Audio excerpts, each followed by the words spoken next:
I got hit by the flat pack. All that stuff sticks in my craw, frankly. Hello and welcome to the Hackaday podcast. I'm Elliot Williams. And I'm Al Williams. This is episode 287, Raspberry Pi Woes, Blacker Than Black, and Printing with Klipper. Hey, this week in Hackaday news, we've got not one but two contests to talk about. Starting off, the Tiny Games Challenge is going on for another few days. As you listen to this, it officially ends September 10th. So if you haven't entered, get your entry in now. And if you haven't seen all the great entries that we've seen, you should check out Hackaday. We've been covering probably a few of them every week lately, and they have ranged from, I don't know, I've been on vacation, so I was catching up with Hackaday. Just a couple days ago, I saw a really cool one. It was a Morse code game. It was a Morse code trainer in the form of a game in a little 3D printed box. Help you learn Morse code. Is that a game or a utility? I don't know, but it was pretty cool. I saw that one. I like that one too. It flashed the Morse code, though. I kind of wanted it to beep. It's the tiny Aldous lamp game. There you go. Exactly. And then the other contest just started, and that's for the upcoming SuperCon. It's the SuperCon add-on contest. Without giving too much of it away, because we're going to do a badge reveal in the upcoming weeks, we've got a badge that wants to support maybe more than one SAO, and we've always been thinking that the I2C pins and the GPIO pins on the formerly known as Shitty, now known as SuperCon add-ons have been drastically underused. And so we want to encourage you all out there to play around with these extra functionality that's been in the spec since day one. Well, or day two. I think the GPIOs got added on later, but I2C's been there the whole time. And I know myself, I've seen lots and lots of add-ons that, blink and do cool things, and virtually none, maybe a handful I've seen that use I2C. So part of the reason for running this contest is to encourage you to play around with SAOs because they're super fun, and to especially take advantage of the I2C pins there. So of course I can't enter, but I do have something I'm thinking of doing just as a demonstration. So I'm hoping I find time to do it. It'll be fun. Oh, I think everybody's going to make one. I know I am. Hackaday employees and their relatives are ineligible to win. But hell, we're encouraged to enter. Like, have fun. I think I've always said that SAOs are like the ideal minimal viable project, right? It's like if you have never gotten a PCB made, what is easier than getting an SAO made? If you're not going to use I2C, of course, it's just you take the power rails and you use them to light up an LED. But if once you start playing around with I2C, you realize you've got a display on there. You could turn it into an input. You could turn it into an output. All sorts of things you can do. So we want to see your designs. We want to encourage you to do some. And the most unique thing about this contest is that we are actually going to get the winning entries made for Hackaday Europe, and also copies of the winning entries made for all the other people who entered. So we'll be able to trade the winning SAOs with each other, which I think is really fun. The ones that are going to get manufactured include the best overall winner, and then one for a functional one that, does something, possibly sensor, possibly who knows what your SAO is going to do. One that looks really good, fine art, and then one that's just goofy, fun, and otherwise pleasant. If I know one thing about SAOs, it's that they're meme heavy. And so may the best meme win. Otherwise, we've got a bunch of other honorable mentions. My favorite honorable mention category actually has to be the least manufacturable category, because we're going to manufacture the best overall and the three other categories. I think it's awesome to have a least manufacturable category to kind of, balance that out, right? Well, I think Tom had a head start on that one. If you recall, last year he did the one where it was the solder mask was the diffusers for his LEDs, and then he had to solder the SMD LEDs in reverse on the board, right? So that was probably the least manufacturable one of last year. So yeah, that's definitely a bad thing to do if you want it to be pick and placed. Not good for scale, as we used to say. So Exactly. You and I were both talking about maybe DIY etching one. Maybe that's the worst. I'm probably not going to go that far, but I want to, but I just don't think I'm going to have time. But yes, I'd love to make one, have the CNC route out a board and be done, right? Hand make one with a Sharpie. Ah, Completely non-replicable. very good. No, we'll scan it and then we'll just plot your handwriting. Oh no. Ah, You're going to have to do better than that to thwart my manufacturing. it's going to have hidden layers Oh, somehow. well, there you go. There you go. Micro dots. Anyway, enough talk. If you've got a tiny game, get it in this week. If you've got an idea for an SAO, get working on it now because SAO Challenge ends October 15th to give us some time to judge them and get the winners manufactured for SuperCon. So get on it. And if you've never made an SAO before, you should have a look at it. It's really, really fun, really, really simple, and maybe it's the ultimate PCB 101 project. This is a journey into sound. What's that sound? What's that sound? And that brings us to What's That Sound? We play a sound, you guess what it is, and we select among the correct answers next week to see who gets the coveted Hackaday podcast t-shirt. This week is a Listen to the Sound week, so Al and the audience, give it a listen. Let me know what you think.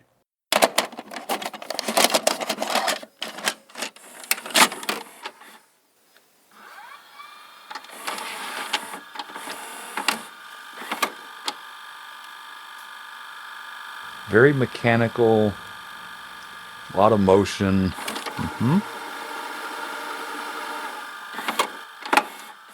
I was going to say like a vinyl cutter. It seems like a plotter that's doing something more than pushing a pin. I don't know. Not bad, not bad. You're definitely right about mechanical. Let's see what our listeners have, though. Head on over to hackaday.com/podcast, enter your guess and your handle, and we'll see who gets it next week. I think I'm just going to give up and start guessing bizarre stuff, like it's the sound of a neutrino passing through cottage cheese or something, right?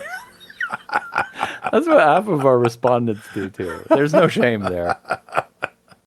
All right, well, I wanted to start off the hacks this week with a kind of breaking news story. This is the worsening Raspberry Pi RP2350 E9 erratum situation. And this was reported to us by actually Hackaday alum Ian Lesnett, also of Dangerous Prototypes, and the maker of the Bus Pirate. And that's because for the new Bus Pirate, I think it's the Bus Pirate 5X or the Bus Pirate 6, he got a preview run of RP2350 chips. These are the kind of brand new Raspberry Pi microcontrollers, and he discovered that he got bitten by this bug. And last week we wrote about this in another story, hardware bug in Raspberry Pis causes faulty pull-down behavior, because at the time, that's what everyone thought it was. What was happening is if you had the internal pull-down resistor activated in input mode and then an external voltage drive it high, it would actually stay high afterwards. And so it kind of got latched high and wouldn't go back down low, even though you had the internal pull-down resistor set. It turns out it's kind of worse than that, and that's what Ian found out and documented in his bug report on the Raspberry Pi GitHub page. And basically, it doesn't depend on the internal pull-down resistor being enabled at all. You know, that's the situation where you'd most expect it to return to a low value instantly once you take the driving voltage off of it. It turns out it doesn't drop down either way. It latches high either way, and with some fairly decent amount of current. Like, it looks like it takes about an 8 kilo ohm pull down resistor, which is a pretty small amount of resistance for a pull down, to pull it back down, which is to say when it latches up, it's putting out a fair amount of current. The solution that the Raspberry Pi folks are putting out for this is if you take it out of input mode, drive the pin low, you can then unlatch it, right? And then you can set it back to input mode. It's kind of lousy to have to do a workaround like that. Another possibility, of course, is that in your design, you can toss on an external pull-down resistor, and that'll solve it. Again, it has to be kind of 8K or less. I guess in the case of the Bus Pirate, Ian's using 4.7K resistors on his pins. That's fine, but then it's going to be drawing a bunch of current when you don't need it to be. Is this a problem for your design? I don't know. The good news here is that, 8K is kind of a large output resistance for a lot of digital circuits. So if you're trying to use the input on the RP2350 to detect a digital signal that's being driven by external circuitry, you're probably just fine. It's only in this kind of high impedance case that you have to worry about it. On the other hand, if you're trying to do something like measure the amount of time a capacitor drains for some kind of touch sensing circuit, or I guess people have reported problems with, those resistive touch screens where you kind of touch it and it makes contact between two membranes and you measure the resistance there. There's all sorts of times where it could cause you some problems. So, if you're going to be designing with one of these new chips, before they get it straightened out, you should probably think hard about this. Well, I think it's a real milestone in our business that the hobby electronics end has now gotten complicated enough that this kind of stuff happens. Obviously, this happens all the time in the, quote, real world. And it's tough because as a manufacturer, you can't realistically test every function on these giant chips. It's too hard, right? But on the other hand, then when something like this happens, I'm sure this is going to be it's certainly a fortune in bad will, if not a literal fortune in people not wanting to use them, et cetera, et cetera. I don't know what the answer is to it. I mean, I think the industry as a whole has struggled with that forever. Not to mention names, but, there was a microprocessor years back that mysteriously would fail if you did an add quick long to an indirect address register, and there was a flaw in that particular same kind of thing. It had to be a particular run of them, but it was still a bad problem. We've seen Intel, for example, have the different problems with the floating point. I'm sure AMD's had similar problems. And of course, they've gone the really big route of saying, well, we'll just make everything configurable and so we can download error corrections. But that's, once again, too big. And there's still hardware problems you just can't work around in software. Or if you can, as you pointed out, it's just not a very good idea. So I don't know. I'm not sure what the answer to this is. This could have happened to anybody. I mean, it's a pretty subtle thing. I think most people don't use pull downs. So I can see where even if you beta tested it, maybe no one used pull downs or nobody noticed the latching behavior. But on the other hand, you do want to try to get something out that works. So it's a tough balance that everybody's got to walk. That's a horrible situation for the Raspberry Pi folks, actually. They have been reasonably public about this. Of course, it's an errata already. It's E9 in the datasheet. Luke Wren from Raspberry Pi wrote they had a third-party vendor do the GPIO block, and in a revision, the vendor changed things in the GPIO block. In another Raspberry Pi forum post, James H., who also works at Raspberry Pi, an engineer there, says, quote, "We're talking with the IP supplier about this, as you might expect," which, it's a tough blow to think that you're buying one thing from them, in terms of the tape out design for the GPIO block and then have it misperform in a later revision. So to some extent, the Raspberry Pi folks got blindsided by this. But, I don't have behind the scenes access. All I know is what they're talking about publicly. But it really does sound like things got changed on them and they pushed it out to manufacturing. Although my guess is they'll test for this and a bunch of other things next time before they release, right? And I think that's the true lesson there. It reminds me of the first time years ago that I ever had any work done offshore, and it was actually for cables that wound up in a restaurant that I won't mention their name because they're still around, but we were doing a project for this restaurant chain, and so we needed a huge number of cables, and we were convinced to get them from a foreign country, which back in 1982 was, exotic to import stuff like that.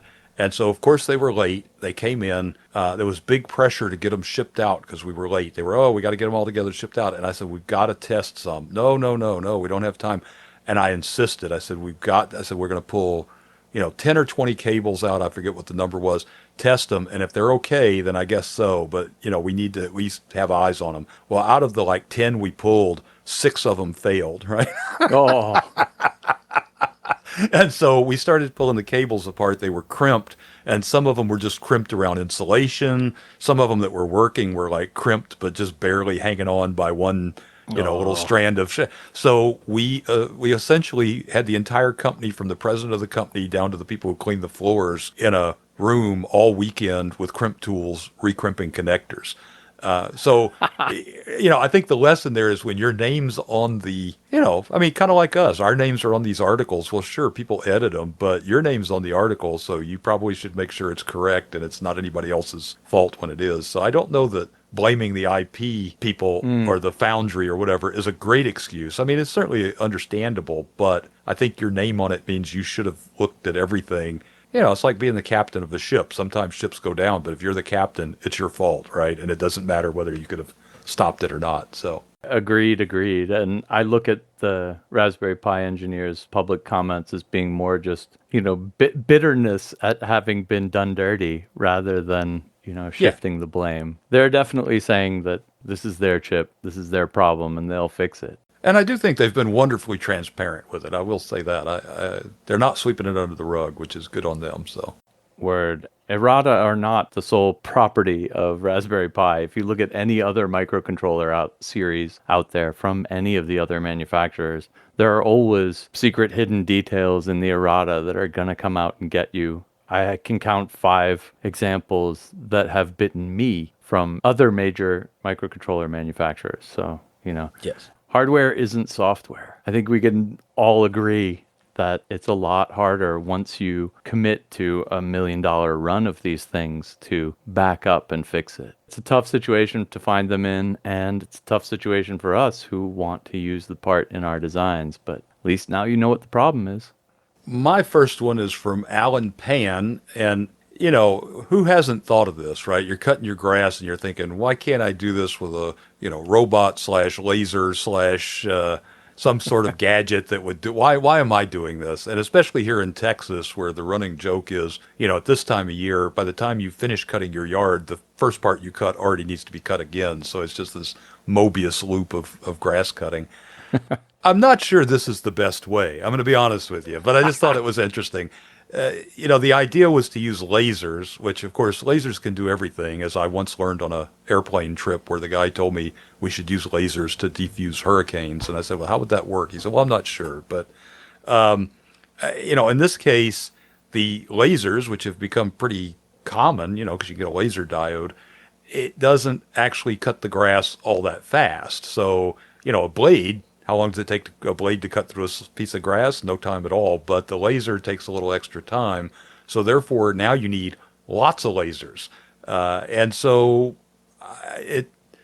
there were a couple of different attempts. I think he had a stationary 40-watt laser that moved, and then he had the slower ones that there were more of them, but it takes a couple of minutes. I just love the picture, though, of the hyper tough mower deck with the engine removed and then these bunch of shiny lasers on it. And don't try this at home as part of it. I don't think walking around with your 40-watt laser running through your grass is a great idea. You have to wonder too, what happens when you start lasering outside the perimeter and you start lasering your neighbor's grass and start another wildfire. So I'm thinking this is probably one of those things better to watch on YouTube than it is to go try in your backyard. But I did enjoy it. And I loved the title on the YouTube video, Mowing a Lawn Like It's the Year 3000. Because, of course, in the year 3000, everything will be done by lasers, right? I think we can all agree on that. As you look at the mowing job this thing does, not only is it slow, but it mows like super low to the ground and like everything's charred. This is definitely not a do-it-at-home project. This is absolutely do not replicate, but at the same time, it does look like a lot of fun. The laser safety officer in me hesitates to think what would happen. Like, I'm absolutely terrified by what would happen if you ran over something shiny made of metal with this thing. Like, it's worth noting that he's mowing the lawn with laser goggles on, but yeah, you don't know where it's going to end up. But didn't we do that one on the last podcast you and I did together about Yeah, the guy cutting into the vice president's car with the laser and blinding people, and so it's not a wrong concern there, Elliot. Not an impossibility. My next hack comes from Easton. It's a hacky hack, getting root on cheap Wi-Fi repeaters the long way around. This, as Easton says himself, hit that satisfying nerve of infiltrating an off-the-shelf device. In this case, it's a $10 Wi-Fi repeater. The thing has 6 antennas, and actually looking at it, it looks like they're all hooked up. I don't even understand that part. But this is the story of him trying to hack into the thing, actually kind of succeeding and then kind of failing the first time, buying a whole bunch more of kind of ostensibly the same device and learning a lot in the process. So first off, he picks one of these things up and connects to the web interface, the web admin interface, and discovers that it's running basically OpenWRT. So he's really stoked.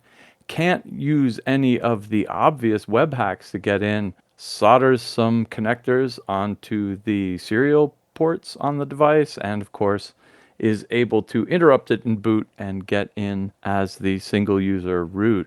His idea then is to flash his own firmware to it. So he wants to put, just a standard OpenWRT image on it, but he didn't do his homework and map out the drive partitions and stuff. So when he flashes it on there, he actually overwrites the bootloader and completely bricks the first one of his devices. $10 down the drain.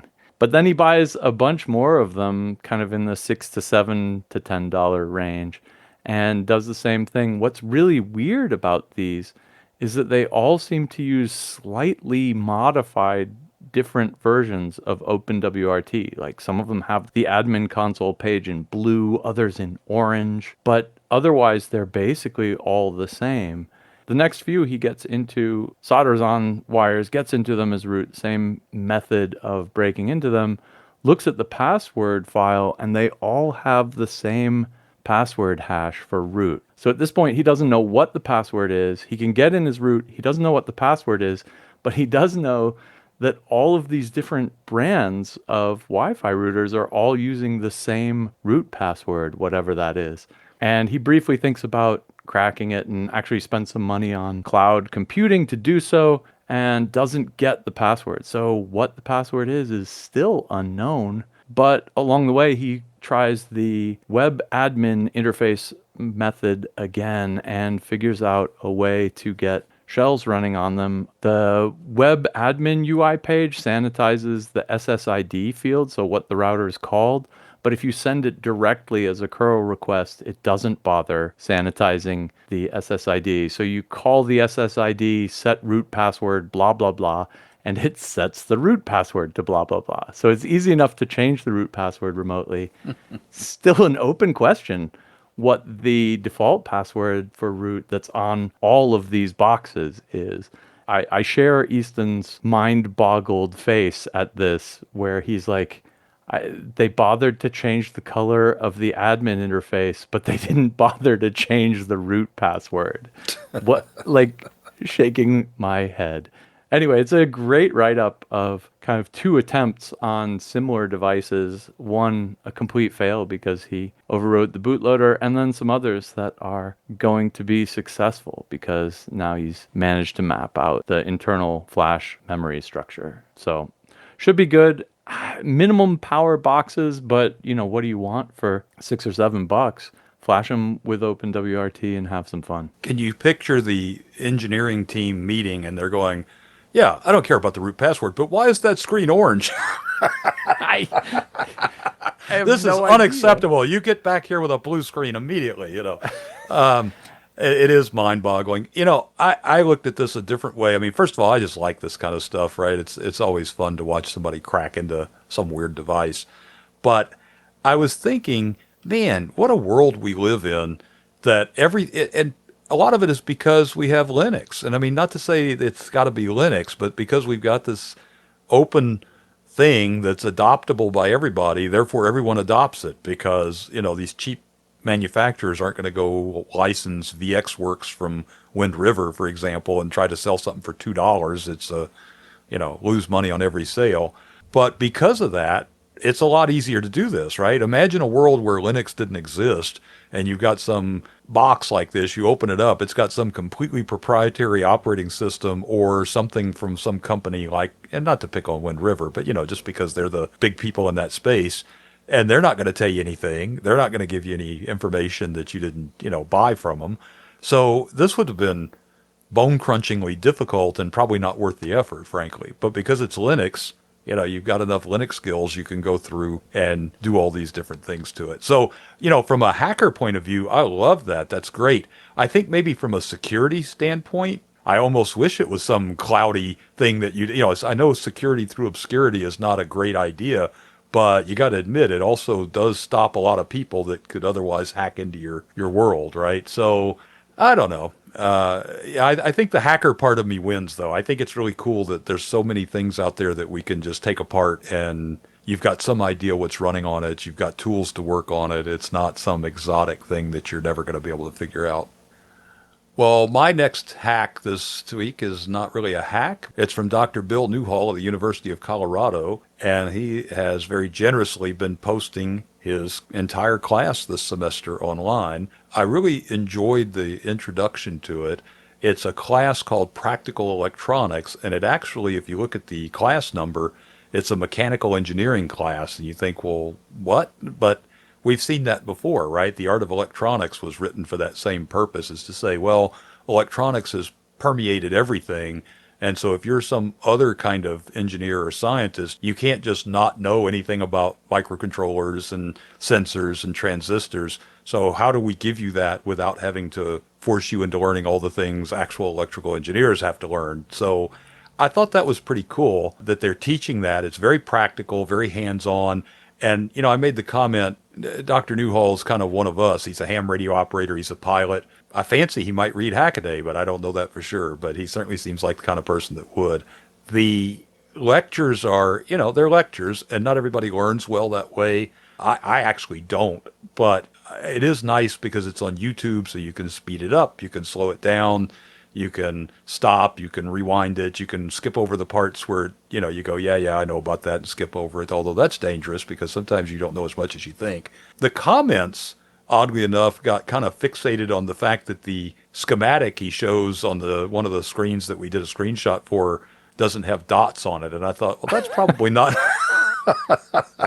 I mean, okay, yeah, I kind of like the dots too, but I really was so impressed with the content that I was not really thinking too much about the dots on the schematic. It is very practical. I mean, if you're wanting to learn how to do, nodal analysis and make a Smith chart, I don't think it's going to get to that point. But I do think if you want to shore up some of your practical electronics, it's great. And I've written before about, what a world we live in, because you want to audit a college class on electronics from the University of Colorado, be my guest. It's on YouTube. It's free. You can do it in your pajamas. And it's not just that, right? We've seen a lot of educational resources. I'll throw a link in the show notes. One of the high school teachers that has a really good electronics course put all that stuff online. The Navy has NEETs, and that's all available online if you really wanted a hands-on kind of electronics education. There's all sorts of anything you want to know about software, hardware, cybersecurity. All the major universities have just tons of material on now that if you just want to learn, you can just pick it up. And, granted, sometimes you want to learn, sometimes you want a little piece of paper that says you learned. Well, that's different. But, I don't know about you. For me, my goal was to learn about stuff. I don't really care if I have a little piece of paper that says somebody agrees I learned it or not. It'll be obvious whether I learned it or not pretty quickly, right? I do think that's a great service that a lot of the schools are providing.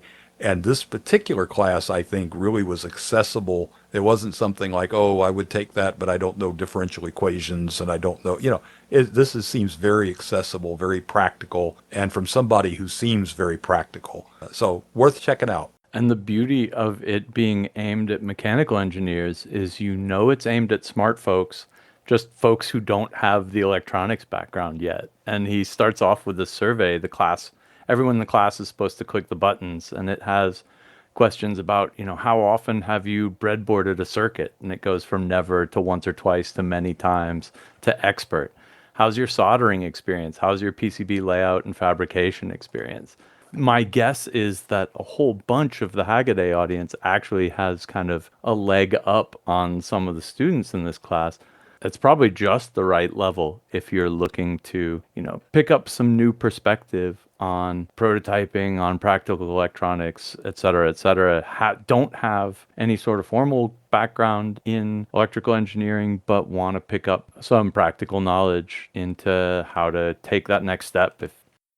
My next hack is one of those accidental discoveries. And of course, The joke in science goes that most serious discoveries don't begin with eureka, but rather with, huh, that's weird.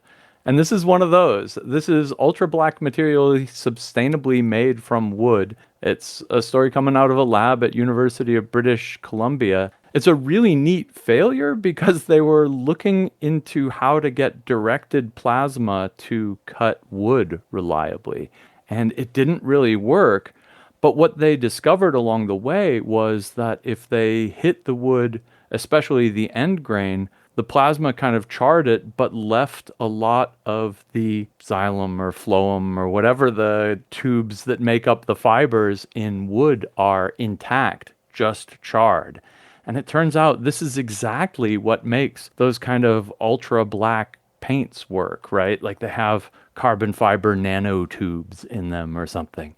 But here these guys discovered that they could make it super easy by just hitting the wood with a little bit of plasma and then blowing off the ash afterwards. Boom, done. And so then you can imagine slicing these bits ultra thin, and some of their examples are using them in watch faces to get like a super high contrast watch face, stuff like that. Obviously not as flexible as Vanta Black and the other kind of ultra black paints, because you can't just like put it on any surface you want. But if what you're after is just a super, super black backdrop, you can take these kind of thin slices of wood end grain, treat them this way, and you've got a surface that is significantly blacker than charcoal. I always marvel that there's people in science who are thinking about how can I make something blacker, right? Or any number of things. There's all these little things that as a normal person you would just go, well, I don't know, it's black. I don't get it. I wondered if there was a possibility that the laser grass cutter might make some of this stuff accidentally, but probably not, I guess. I'm not sure what to say with this. I guess every time I hear about super black things, I think about telescopes, right? Because that makes better telescopes. And so I wonder if they could make a wooden tube that would then hold mirrors and make a really super great telescope. I'm not sure if that's a thing or not, but I'd be interested to hear somebody who knows more about making telescopes if that's feasible. Yeah, I'm not going to lie. I actually put this in here just because I love the ultra black paints and the story behind Vanta Black, which I didn't even realize until I read it. Wow, this is back in 2018. Lewin proposed this story and wrote it up for us, The Current State of the Black Market. Ooh, good title. But Vanta Black stands for Vertically Aligned Nanotube Arrays. And the deal with that paint is that they literally had like black charcoaly nanotubes sticking straight up. The other article I want to point you to, if you're interested in this, is Black 4.0 is the new Ultra Black, also by Lewin Day. This is kind of in response to the controversy around Vanta Black when Anish Kapoor bought exclusive artistic rights to the material from its manufacturer. And that struck a nerve with Stuart Semple, who decided to make his own super black paint and did so. Lewin actually got an interview with him about Black 4.0 and wrote this article up for it. It's really cool. If you don't understand what's so neat about these things, like Al suggests, of course, if you want to coat the inside of a lens or a telescope or something with ultra black so you don't get any reflections messing up your images, that's an obvious and awesome application. I think here it's crazy artists who want to use the unique function of something that absorbs 99.5, 99.8, 99.95% of all visible light that hits it. You can't tell what shape it is. In fact, nothing comes back at you from it. And for people who are like super visual species, it's really just actually super creepy to see these kind of ultra black paints in real life. If you get the chance, I absolutely recommend it. It's really, really weird. Well, here in Houston, and it was recently damaged in the storm, we have the Rothko Chapel. I don't know if you've ever heard of that, speaking of art. Mm-mm. And it is, it's part of the Menil Museum there, but it's 14 paintings by Mark Rothko. And when you hear about it, you think, oh, that should be interesting. I'll go in there. And I'm not an art guy, so I'm sorry. I'm sure everybody who's an art guy will say, oh, it is interesting. But when you go in, all of them are just giant black canvases. Oh, So of course, of course you could be artistic and say, oh, it lets you see what you want to see. It lets you reflect. It's black canvases. I could do that, right? Go get me a can of Rust-Oleum black and some canvas, and I'm not Mark Rothko, and I'm sure they didn't pay Mark what they would pay me to do that either. So I don't know. Maybe I wonder if the ultra black paint is going to affect the value of Rothko Chapel. I can't help but wonder. I'm looking at pictures of that on the internet. Those blacks aren't even close to black. Those Yeah, are grays. they're That's kind of well, it's a little different in person too, I think. But I guess I'll put a link in the show notes for that, by the way, so just so people know what we're talking about. And then at SuperCon, can we get you to sing "I See a Red Door and I Want to Paint It Ultra Black"? Maybe you could write the lyrics for that. Absolutely. I think it'd be awesome if somebody came with a sample of this that they made. Fire up your plasmas, people. Well, my final hack for the week is from Maker Mac 70, and it's a little optical magic makes this floating display pop.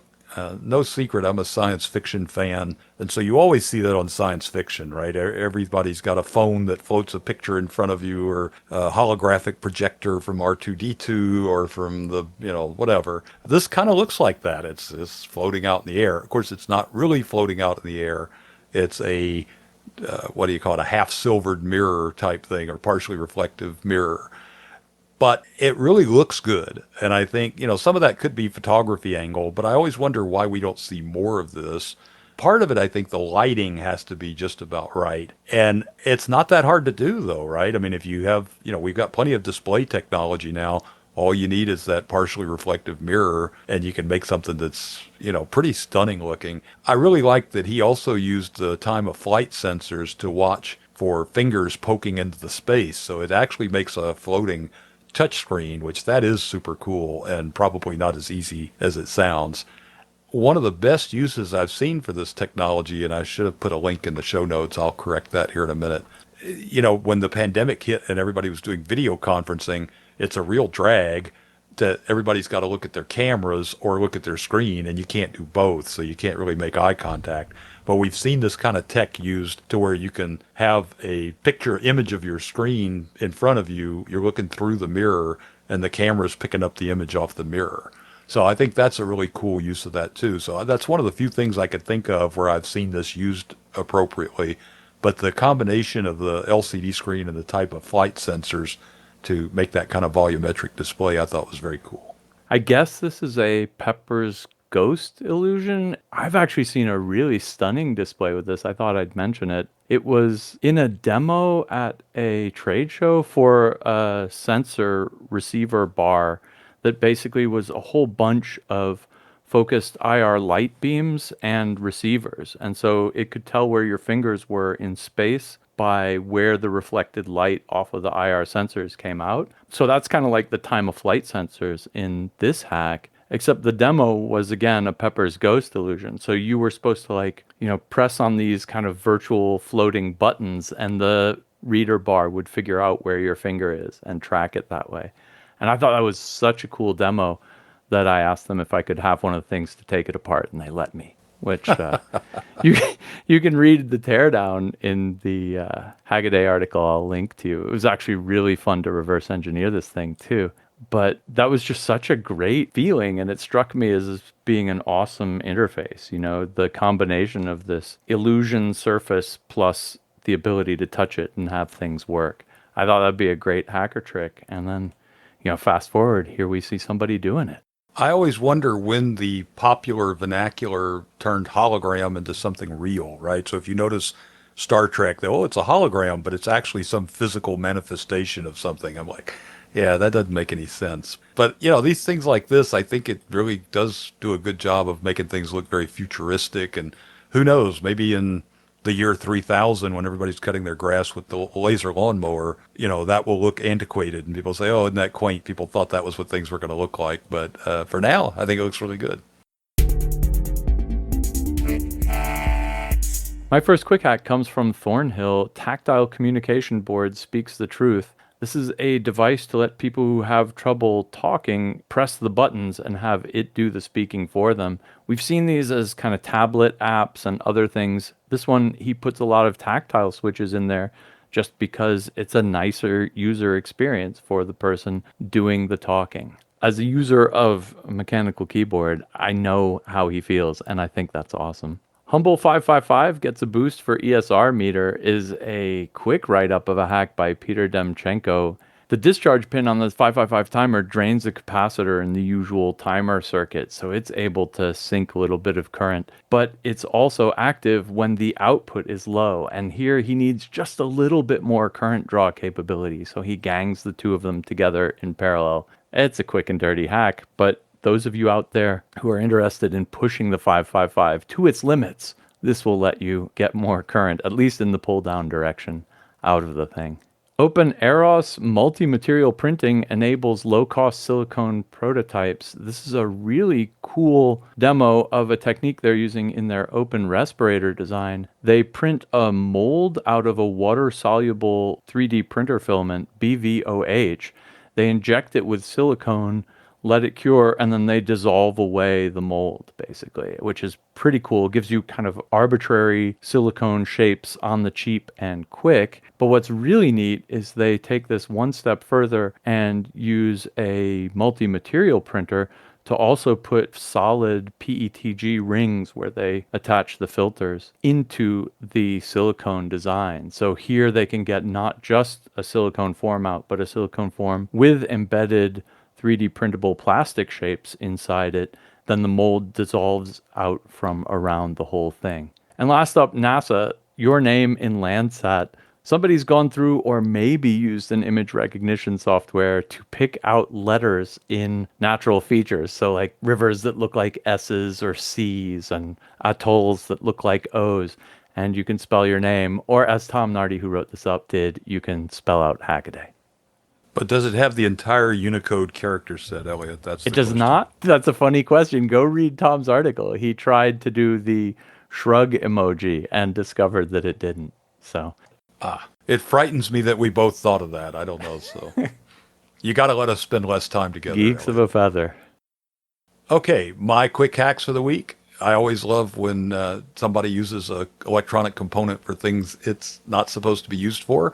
Ashish Durgawan showed us how neon lights can act as photo detectors, and that's kind of an old trick. You kind of bias it up to where it's almost but not quite on, and then the little bit of light causes the gas to ionize, and you can detect that. Actually, neon bulbs were great fun, and it's kind of sad that they're not very common. If you go look back in the magazines from the 50s and 60s, there were all sorts of fun, novel things you could do with neon bulbs. Speaking of old things that you can do fun things with, Serial Hobbyism took an 8-track tape player and made a game out of it where you essentially have a trivia question and you pick a different track based on your answer, and that track will either say, that's correct, or no, you got it wrong, try again. That was kind of interesting. And also, we used to see things like that. They'd have a little metal sense tape to actually stop the tape at the right place. And that was a commercially viable way to do things a long time ago before you had all the stuff we have now. And last but certainly not least, Wingeltang decided to make a keyboard using a footrest and some stomp switches that you use for guitar pedals so that you can make different modifier keys with your feet. Our empress of all things keyboard related, Christina, wrote that one up. And you know, I really thought what was interesting here was not so much that it was done, but the fact of how easy it's become to make your own custom keyboard or mouse to do anything that you possibly could dream up, whether it's useful to anybody else or not. How cool is that? And Christina links it in that one, but she made a footstool into like a control, shift, and alt pedal foot keyboard for a while.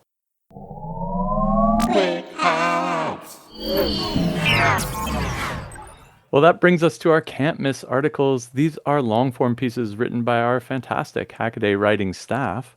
So our very own Al Williams's 3D printering series on Klipper. And the first one is 3D printing Klipper, the free 3D printer upgrade. And it's kind of a discussion of what Klipper does for you and how it does it. And then the second article, 3D printing Switch and Klipper, gets into the hardware you would need to get it installed for yourself.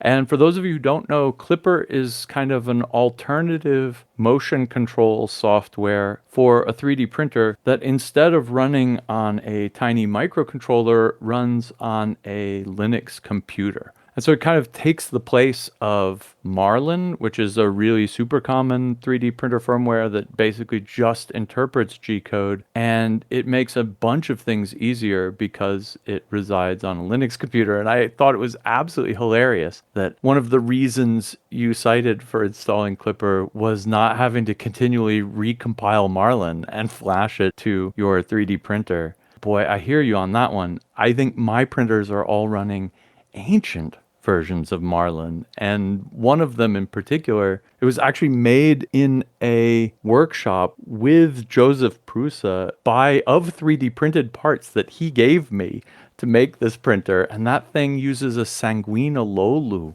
as a brain, which is an 80 mega in the strangest form factor you've ever seen. And if you want to talk about nightmares of compiling Marlin for individual motor controllers, try keeping your Marlin on Sanguina Lolu up to date. The printer bot boards were based on that also. So that was what you picked to do printer bot boards. And you would always have to go, oh, I'd like this feature. Oh, well, I got to take something else out. Well, I actually wrote about Klipper a good long time ago in Hackaday, back when it was kind of first emerging. You know, it's come a long way. That's been a number of years ago. I think there's a link in the original article about that. But, you know, it is true. Part of it is I don't want to compile Marlin, but it's not really the compiling. I have that pretty well automated. The problem is the minute I fork off of Marlin, if I want anything new, I've got to somehow reintegrate whatever Marlin's at now to what I've got, and that's really painful and has almost very little value to it, other than I really just want this one or two features that have popped out in Marlin that I don't have. So I decided to go ahead and bite the bullet. So far of I say 3 printers, of my 3 operating printers, because I actually have more than 3 printers, but the 3 operating printers I normally use, 2 of them are now on Klipper. The third one is TBD, but you know, it is nice that you can just go, oh, I'd like to change this thing that normally would have taken a big change in Marlin and a reflash, and I'll just edit this file and restart Klipper because it's running on, in my case, it's running on an old HP, what do you call it, one of these convertible laptops. So I just threw the keyboard out, and it's a big tablet, you know, and it just runs there. So it's running Linux. It's not a Raspberry Pi even. It's just a big giant Linux box with, you know, 4 cores and huge amounts of memory and all the other good stuff. If you wanted to get the printer to notify you via Google Chat when it's done, well, that's easy. You just go in and change a configuration file. And what's more is if you want to try something, you can just write some Python code. So I've actually done a couple of simple Python codes, probably be writing about that shortly, but you can write your own G codes or replace old G code. You say, oh, I don't like the way it does hardware retraction, so I'll just write a G10 macro and make it do something else that I want it to do. So that's pretty powerful. You know, I made the point in the article, if you don't like Linux because you don't like having to edit files to configure everything and restart services and stuff, you probably should avoid Klipper like the plague, because that's what it is today. I'm shocked nobody has some fancy Python GUI to go in and make all these configuration changes for you. Some of the tools like Fluid will help you. You know, it kind of divides up and it knows what section you're in, and it shows you a little link to get help on that section if you want. But that's a far cry from just saying, well, here's this GUI and here's your 4 menu items you can pick from for that setting, and here's the help text for that setting. So I'm kind of surprised. That wouldn't be that hard to do, but if that exists, I haven't seen it. Part of it is I wouldn't use it, so I don't really care, but I'm just surprised that's not in widespread use if it does exist. You know, should you switch to Klipper? I don't know. The big thing is if your printer's doing everything you want it to do, probably not, right? Leave it alone. That's the best advice I can give anybody. But I will say, before you spend a lot of effort trying to update Marlin to get pressure advance and input shaping and, you know, all these other cool features, it is life with Klipper is a lot easier than trying to get all that stuff into Marlin. I do think, though, a lot of the initial attraction to it was, I don't have to shoehorn stuff into my Sangolino or whatever they called those things that you mentioned. I've got a Raspberry Pi with a lot more space, that's kind of gone away, right? The modern printer boards are pretty capable, have lots of memory, lots of flash memory, lots of RAM, all that stuff. But you still get this very simple ability to do a lot of horsepower computing and network connectivity. And the printer becomes more or less just a very simple device driven by all that software. It's no more than a blinking LED at that point with just some specialized pieces. What I think's weird about Klipper is that, I mean, the benefits of Klipper are, like you say, it's got kind of cutting edge pressure advance and anti-ringing stuff built in, and you can actually tune it to your exact printer and like take care of slop in the frame, for instance, and get higher speeds out of it. That's really awesome. What I find weird about it is that it does kind of, and you mentioned this, it kind of builds a whole computer into your 3D printer. And at the same time, have the more powerful 32-bit boards have been upping the processing power and doing a lot of the same stuff. Klipper takes that, one step further by putting a little Linux computer that you can then tweak kind of into the printer itself. And I guess I say that because in my mind, I think of G-code as being the interface, being the handover between the slicer and the printer. Because the printers have always done a little bit of work behind the scenes. You tell it to go here, and it does a trapezoidal ramp in speed to get there, for instance. And the printers, so all the G-code interpreters have done some kind of motion control shaping. Klipper takes that another couple steps further and puts, input pressure, the anti-ringing corner stuff and pressure advance and all that. What I think is weird about that, just from a conceptual viewpoint, is that I think these kind of corrections should be upstream, that they should be in the slicer software and not in the printer driver. But I think this is a philosophical point. So, I can easily be wrong about this or right about this, and I'm willing to say either one's fine by me.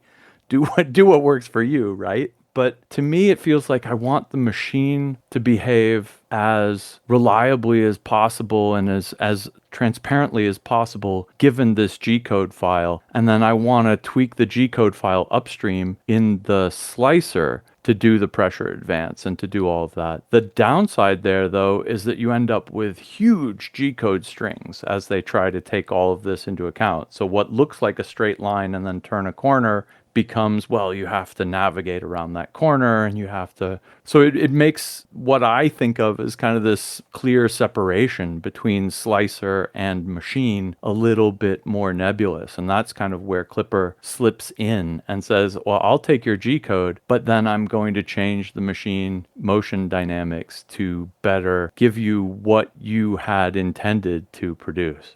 And I do wonder a little bit if it makes it harder to write slicers that do the right thing when the downstream printer is thinking a little bit too hard. Well, I would argue the other way. And I mean, I take your point. I mean, it's where you divide the system up into pieces is, up for debate, obviously.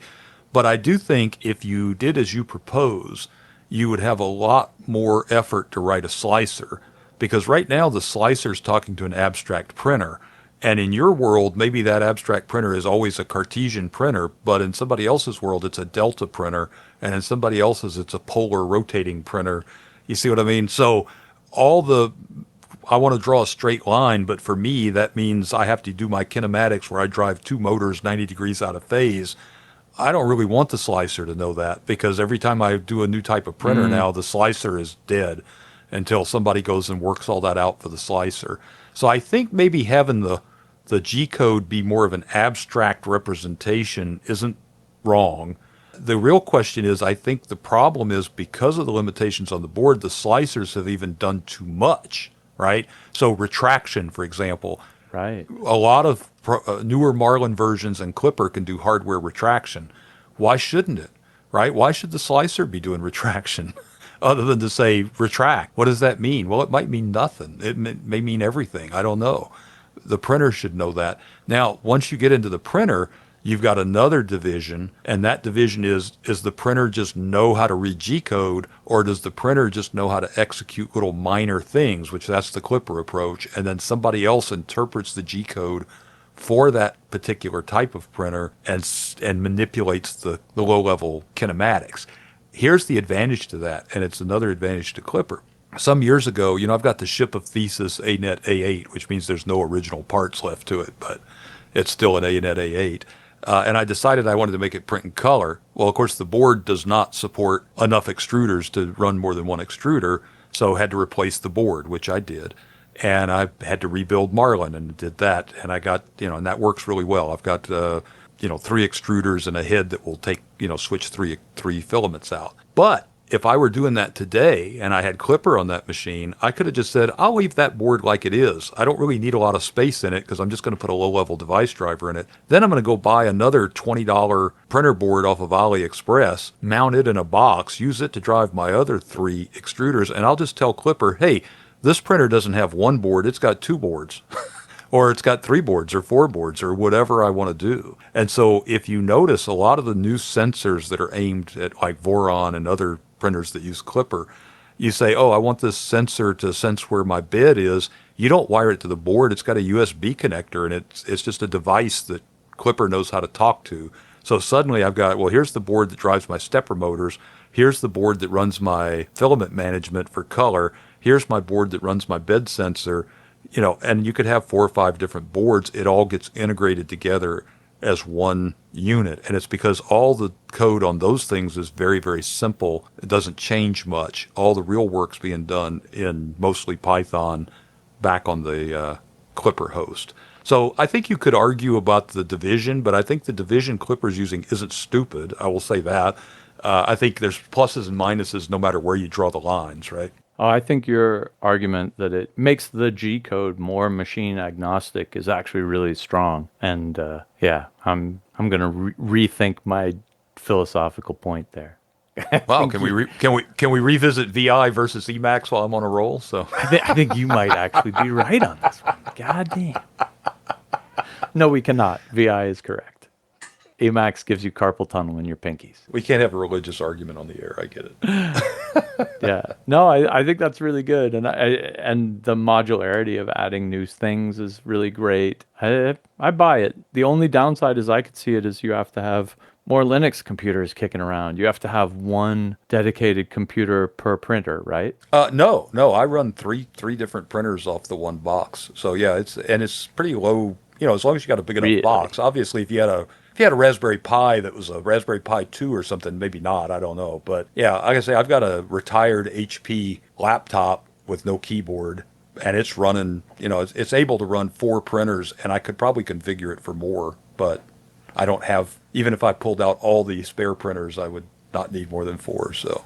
Crazy, and it can do that all at once. Yeah, I was noticing, I was doing a print job right before this, and I've got 4 cores, and it was showing like 5% average on the 4 cores, so it's plenty of overhead.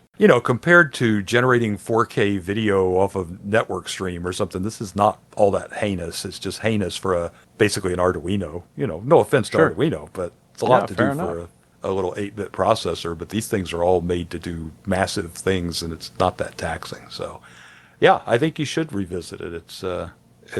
I've enjoyed it. Like I say, you do probably want to know a little Linux, and you probably need to not be shy about changing configuration files and stuff like that. But, certainly if you're recompiling Marlin, none of that should frighten you too badly. Now, I think there are people who never recompile Marlin, right? Whatever comes with their printer, that's what they use until they get rid of the printer. And in that case, maybe Klipper's not your cup of tea. My can't miss this week is from Dan Maloney. Is that antenna allowed the real deal on the FCC's OTARD rule? I guess it's OTARD. I don't know. I don't know if you can pronounce that or you got to spell it out. Because it really sounds bad, doesn't it? Yes, yeah, it does. It does. It does. But, this is one of my pet peeves. I've been a ham radio operator since 1977, I think. So I'm not even going to count how many years that is. Somebody can tell me. It used to be when I was a kid, you could just string up an antenna in your yard and nobody was going to complain. Or if they did, you could just say, well, who cares, But nowadays, everyone in the United States, at least, pretty much lives in a homeowners association, which if you don't live in the United States, is just this odd construct where people say, gee, I'm tired of my neighbor, painting his house pink and putting art sculptures of, various obscenity in his front yard and driving my property values down. So we're all going to get together and say, no, if you want to do anything, you have to get it approved, and you can't let your grass go, and you've got to keep your fence maintained, and you can't park your rusty beat up car in front of your house and never move it. So on those fronts, it's a good thing. But like all good things, that also means you now have people who have nothing better to do than to volunteer for the homeowners association, who now find themselves in a position of power. So that can, what could go wrong, as they say. One of the things that homeowners associations really got strict on was visible antennas, because everybody hates antennas except us.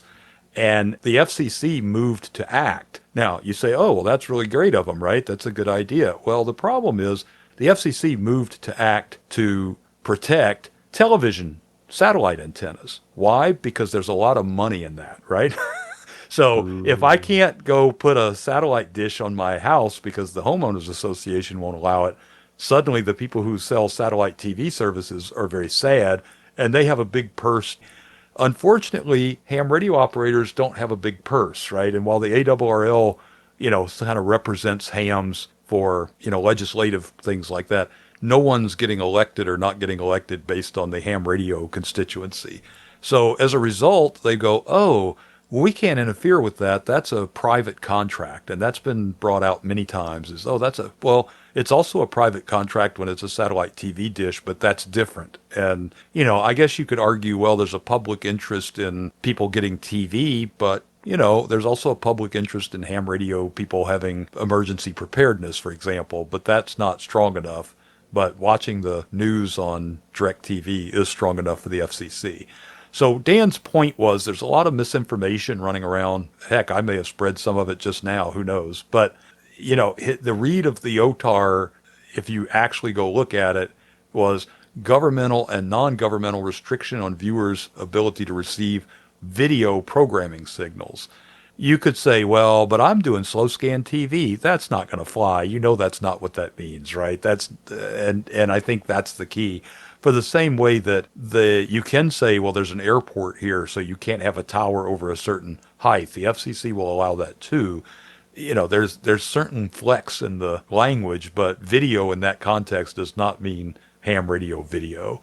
And I think that's kind of Dan's point there. Now, of course, Dan's not a lawyer. I'm not a lawyer. Hackaday isn't a legal firm, so I wouldn't take anything we say as actual advice, but it is interesting to see. And I think the contrast between let's protect the TV signal antennas where there's a lot of profit to be made and let's protect ham radio operators, well, we don't care about those people, is pretty stark and kind of sad, actually. Yeah, that looks like my read of it too. I'd never actually dug into the law, and like you, I'd heard that the FCC rule did help ham radio operators. But here it really says very clearly, and I'm reading from the FCC's website, this definition does not include, among other things, AM/FM radio, amateur radio, ham radio, citizens band radio, and digital audio services. And this one pretty clearly does say that it's aimed at dish antennas less than 40 inches in diameter, or any size dish if located in Alaska. An antenna that's 1 meter or less and is designed to receive video programming services, so TV, and then also an antenna that's designed to receive local television broadcast signals. I think you're stuck here. And there's like limits on the mast height and stuff, 12 feet above the roof line. Oof, it does not look good for the crazy ham radio bands. Well, one of the things that was interesting in the comments is apparently HOAs are kind of an American thing, but everybody's got something. It's just called something else everywhere else. There are places where you can go live in my world, here in Texas, where you don't get an HOA, but you got to go live out in the sticks, right? You got to be 20 miles from your neighbor and in some, older place. Now, I will say the comments were predictably all over the place, including people who said, this is completely wrong. The FCC has all these other things, so I don't know. Again, we're not lawyers. I don't want to say it's just, absolutely true that this is the case, but it certainly seems to be the case. I've not heard of the FCC going into anybody's ham radio restricted neighborhood and busting their HOA agreement. All right, well, that wraps it up for this week's Hackaday podcast. Thanks very much for listening. If you see anything cool or do anything cool, shoot us a line, tips@hackaday.com. And if you want to follow along with the links, head on over to hackaday.com/podcast. And until next week, keep those hacks coming. I just write a little shell script and then forget about it. Hey, I'm ahead of the game for once. You'll have to edit that out. If you haven't... But again, I think you should cut all of that out. I think that was just me talking to myself. Have I duped any of your things in here? I don't think I have. That's a miracle. I got away with it. My first hack hot diggity. We could probably go on, but I think that's probably enough. What do you think? Yeah, I think we're done.